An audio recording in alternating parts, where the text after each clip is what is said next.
روز بخیر دوستان. اینک امروز صحبت میکنیم اویدی تجارت.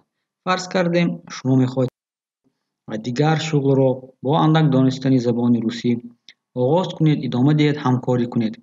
پس این نمایش برای شما. در این نمایش ما براتان جمله و عباره های که هنگام معاشرت در تجارت استفاده میشوند پیشکش مینماییم. اینک لایک، поделиться و البته کامنتاری شما بهر سرفرازی ما خواهد شد. رفتیم.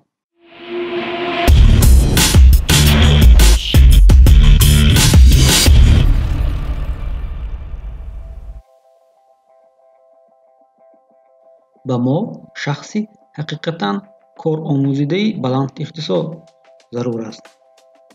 Нам нужен настоящий профессионал с высокой квалификацией. اما متخصصی تجربه کاریش نه کم از 1 سال ضرور است. Нам нужен специалист с опытом работы не менее года.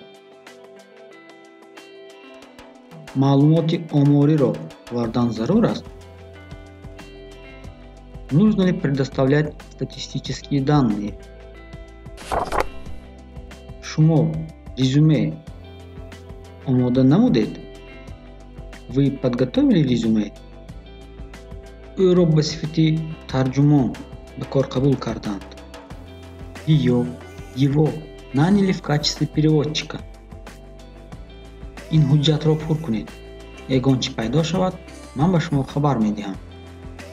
Заполните эту форму. Я сообщу вам, если что-нибудь появится. Талабот ба таҷрибаи корӣ муносиб чӣ хел аст? Каковы требования к опыту работы для бухгалтера? Талабот ба маълумоти адвокат чӣ хел аст? Какое минимальное образование должно быть у адвоката? Тайёрии ҷисмонӣ барои ин хел кор чӣ гуна аст? Какой должна быть физическая подготовка для этой работы? Андозҳоро ман чӣ тавр бояд супорам? Каким образом я должен платить налоги? Нархи дастрас чӣ қадар аст? Какова стоимость доставки? Арзиши тақрибии ин лоиҳа чӣ қадар аст? Какова приблизительная стоимость этого проекта? Андоз ба арзиши иловагиро мо бояд супорем? Надо ли нам платить НДС? Ба мо чорабиниҳои тарғиботӣ метавонад лозим шавад. Нам может понадобиться рекламная кампания. Илтимос, ҳисоб карда навишта диҳед. Мы пардохт мекунем. Пожалуйста, выпишите счет. Мы внесем оплату. Корхона муфлис шудааст. Предприятие признано банкротом. Талабот ба маълумоти номзад ба ин вазифа хело баланд аст. Требования к образованию кандидата на эту должность очень высоки. Ин супориш ба мо хеле муҳим аст. Этот заказ для нас очень важен.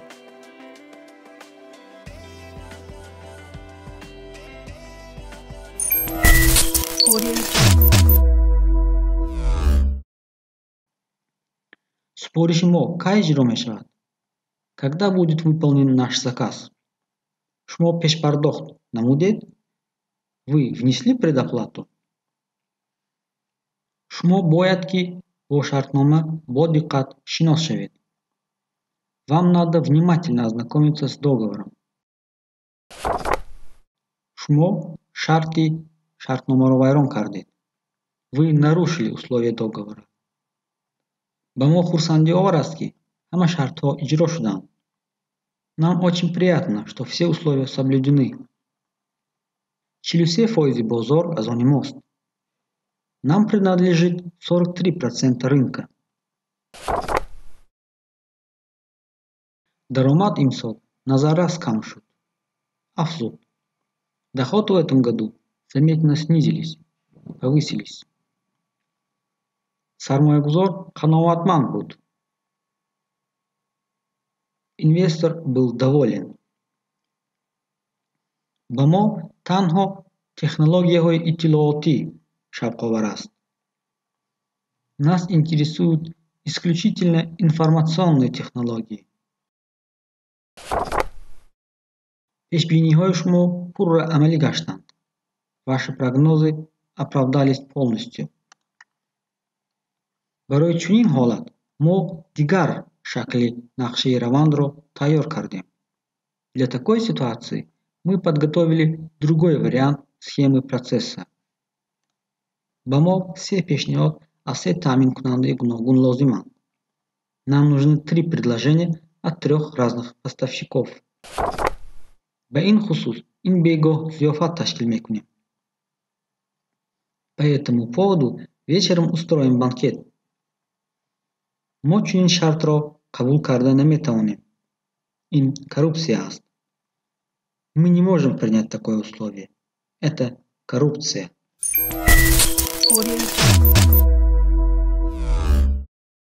Агар дар тарҷумаҳо нофаҳмӣ ёфтед, ҳатман дар комментария нависед, то мо онро дарҳол ислоҳ карда бошем. Миннатдорим мо барои шумо киноварҳои моро тамошо мекунед. Агар лайк, шарҳ ва поделиться кунед, саломатии дучанди шуморо хоҳонем. Инак рафтем.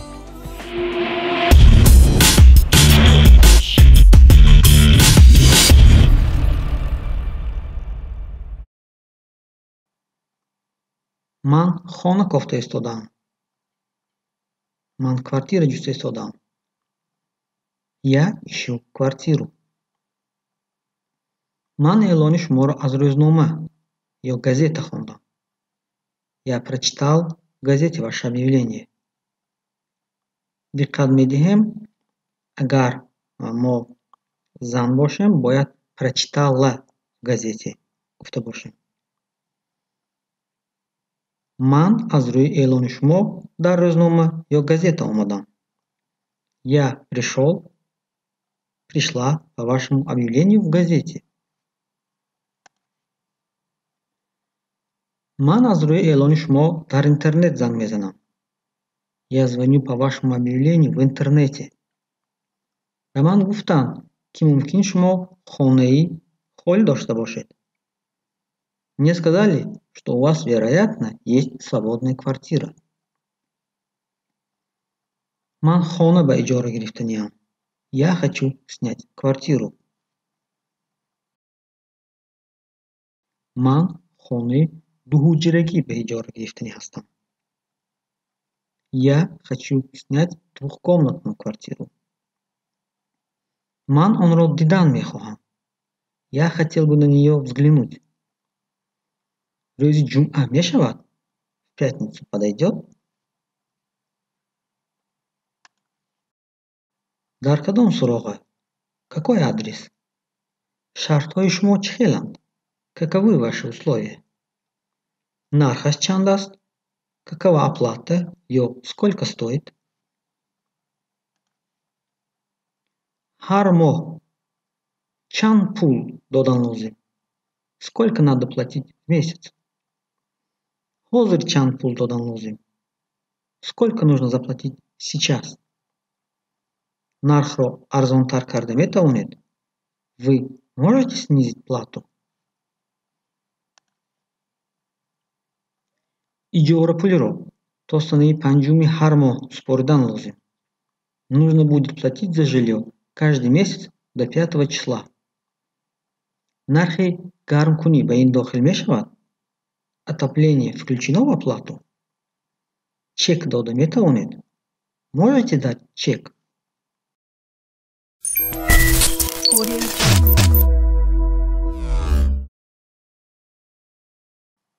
Хона кай холӣ мешавад? Когда освободится квартира? Ман кай метавонам ба хона кӯчам? Когда я могу въехать? Шумо кай аз хона меравед? Когда вы хотите съехать? Аз телефон истифода бурдан мумкин? Можно пользоваться телефоном? Ҳайвони хонагӣ нигоҳ кардан мумкин? Можно завести домашние животные. Ман боз як моги дигар истодан мехогам. Я хочу остаться еще на месяц. Ильтимос, хонаро рыбичин намоет. Пожалуйста, сделайте уборку. Лутфан тозаги, вейнтизомро рёя намоет.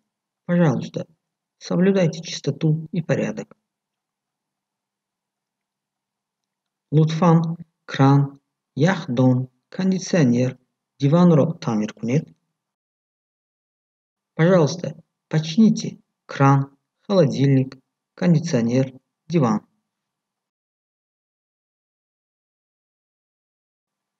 Шише терезе шикаста аст. Окно сломано. Ман инро накардам. Я этого не делал. Вахтыки ман умадам, ин аллакай шикаста был. Это уже было сломано, когда я приехал. Ин хона хеле сергалго, хунук, кимматас. Квартира слишком шумная, холодная, дорогая. Чанкас омаданян. Сколько человек собирается приехать? Молду, се, чоркасе. Нас двое, трое, четверо.